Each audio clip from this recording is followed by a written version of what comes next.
అది పిల్లల హెల్త్ గురించి మానసికంగా డైనమాలోకి వెళ్ళిపోయింది. ప్రజెంట్ సిచ్యువేషన్ నేను కూడా ఏం దయచేసి నేను ఏమి చేయలేను.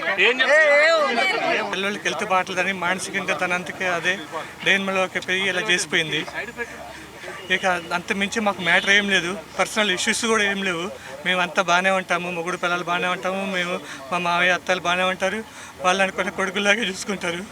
దయచేసి అంత మించి నేనే మాట్లాడలేను. ప్రస్తుతం 2 కొడుకులు బాగొట్టుకున్నాను, భార్యను బాగొట్టుకున్నాను, ఇక మాట్లాడలేను. అసలు మా మరిది గారికి కూతురు అంటే ప్రాణం.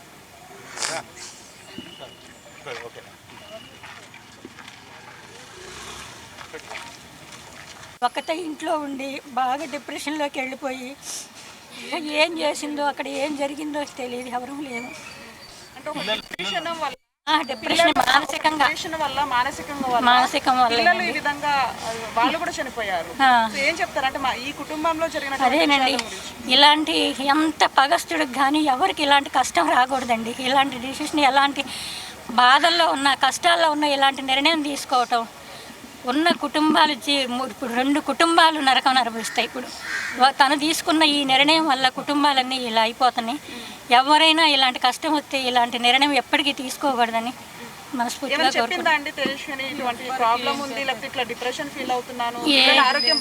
బాగానే ఉందండి. అంటే అప్పుడప్పుడు కొంచెం ఇదిగా ఉంటుంది. 3:30 అప్పుడు కూడా మా చెల్లి ఫోన్ చేస్తే మాట్లాడిందంట. మాట్లాడితే పిల్లలేరే అంటే కింద ఆడుకుంటున్నారా అందంట. నువ్వేం చేస్తున్నావు అంటే పడుకున్నా అందా. మరి పిల్లలు కింద ఆడుకుంటుంటే పడిపోతారు కదా, సైకిల్ దొక్కుంటా, నువ్వు వెళ్ళి కిందకంటే వెళ్తున్నా అందంట. 3:30 అప్పుడు 4 గంటలకు ఇలా జరిగింది. 5, 9 చిన్న బాబు బర్త్డే బట్టలు కూడా తీసుకున్నారు. ఈ రోజు వచ్చేవాళ్ళు, ఈ రోజు ఇక్కడికి వచ్చేవాళ్ళు. నిన్న నుంచి హాలిడేస్ అని తెలియదు, 23 నుంచి అనుకున్నారంట. ఈ రోజు వచ్చి రేపు బర్త్డే చేసుకొని పిల్లలిద్దరిని తీసుకొని వెళ్ళిపోదాం అనుకున్నారు. దేవుడు ఈ లోపల ఈ పని చేసిండమ్మో.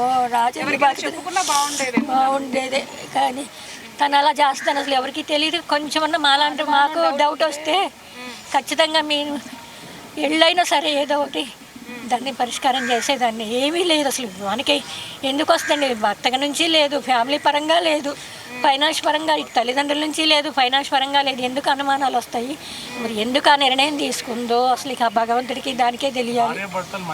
బాగుంటారండి, అసలు చాలా బాగా చూసుకుంటాడు. మా అల్లుడు గారిని అసలు నెంబర్ 1 అండి. అసలు ఆయన వల్ల అసలు మా అల్లుడు గారి వల్ల ఎలాంటి ఇబ్బంది లేదు. అసలు చాలా బాగా చూసుకుంటారు. తనకు అసలు ఏమీ ఇబ్బంది కలగనీయరు. ఇది మానసికం వల్లే ఇలా చేసుకుంది.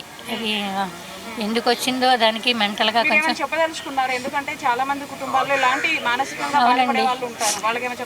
అదే ఎవరికైనా ఇలాంటి కష్టం వచ్చినా ఇలాంటి నిర్ణయం తీసుకొని ఉన్న కుటుంబాలు జీవితాలను అన్యాయం చేయొద్దని కోరుకుంటున్నాను.